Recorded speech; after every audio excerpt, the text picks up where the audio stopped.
પોરબંદર શહેરમાં મોટાભાગના વિસ્તારોમાં સ્ટ્રીટ લાઇટની સમસ્યા જોવા મળે છે.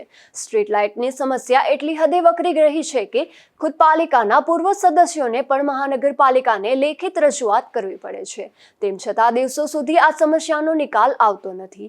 ત્યારે આ અંગે પણ ગુજરાત ન્યૂઝ પોરબંદર દ્વારા મ્યુનિસિપલ કમિશનરને સીધા જ સવાલ કરાયા હતા.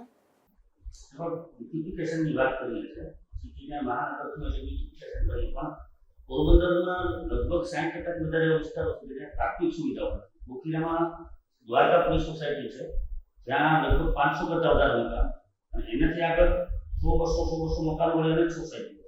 આજની તારીખમાં રોડ રસ્તા નથી, ત્યાં પાણી ભરાય તો લોકો ઘરમાંથી નીકળી નથી શકતા, બહાર ઘરે પહોંચી શકતા. એ લોકોની રજૂઆત 1 વર્ષથી હતી, છેલ્લા 1 વર્ષથી. છતાં પણ આક્ષેપ એવા છે કે પાલિકાએ ધ્યાન નથી.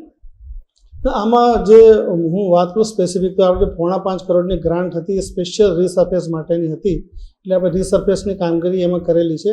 સરકારશ્રી આ વખતે જે ગ્રાન્ટ આપી છે એમાં પ્રાયોરિટીમાં જે રસ્તાઓમાં અત્યારે કીચડનું વાતાવરણ છે એ રસ્તાઓમાં WBM કરવાની કામગીરી કરવામાં આવશે અને બીજી ગ્રાન્ટ મેળવી અને જે વિસ્તારોમાં કોઈ રસ્તાઓ નથી એ પણ આપણે પ્રાથમિકતા આપીને કામગીરી કરવામાં આવશે. જાજી બધી સ્ટ્રીટ લાઇટો બંધ છે.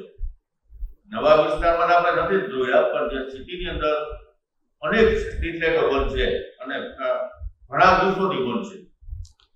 સ્ટ્રીટ લાઇટો જે હું સ્પેશિયલ વાત કરું, ખાસ વાત કરું તો સ્ટ્રીટ લાઇટના રિપેરિંગ માટે આપણે પ્રી મોન્સૂન એક્ટિવિટીમાં બધા જે એના કનેક્શન્સ હોય, જ્યાં બગડી ગયેલી હોય રિપેર કરવાની કામગીરી આપણે કરવામાં આવેલી છે. જુદી જુદી ટીમો રાત્રે અને દિવસે પણ કામગીરી કરે છે. જે સ્ટ્રીટ લાઇટો બગડેલી છે એ ત્યાંથી ઉતારી અને આપણે કચેરીમાં લાવીને રિપેરિંગ કરી અને ફરી લગાવવામાં આવે છે.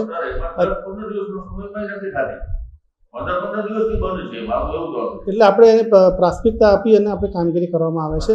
એના માટેના જે મટીરિયલ છે એનો આપણે વેન્ડરને ઓર્ડર આપેલો છે.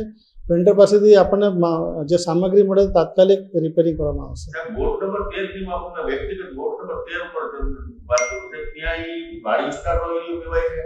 અત્યારે ચોમાસામાં સાહેબ અહીંયા પોરબંદરની અંદર રતનપુરમાં સૌથી વધારે ફરક છે. લોકો રાત્રે હાલીને જાય અને જનાવરના આવા બનાવ બને છે. ત્યાં તો લાઈટ આવે છે નગરપાલિકા સ્ટાર્ટ કરાવો. એટલે આપણે હું ધરમપુર વિસ્તારમાં આપણે અગાઉ મારી વાત સાંભળો, ધરમપુર વિસ્તારમાં આપણે અગાઉ ટેન્ડર કરેલું હતું. એ ટેન્ડર હમણાં ફાઇનલાઇઝ કરેલું છે કે ટૂંક સમયમાં ધરમપુર વિસ્તારમાં સ્ટ્રીટ લાઇટ નાખવાનું કામ થશે. જે વિસ્તારોમાં લાઇટ નથી એનો અત્યારે કોમ્પ્રિહેન્સિવ સર્વે અગાઉ થયેલો છે. એના આધારે આનો સ્ટ્રીટ લાઇટ રાખવા માટેના DPR બનાવવાની કામગીરી ચાલી રહેલ છે. નગરપાલિકા વોર્ડમાં સ્ટ્રીટ લાઇટ બંધ છે. 1 મહિનાથી જેવો સમય છે બંધ છે. ત્યાંના કોર્પોરેશન માજી કોર્પોરેટર તો એને આપણે લેખિતે કીધેલ છે કે સાહેબ મારે એમરજન્સીમાં 100 લાઇટો બદલાવ છે. ઠંડી આજની તારીખમાં નથી આવી. એવી રજૂઆત હશે તો એને આપણે પ્રાથમિકતા આપીને રિપેર કરવાની કામગીરી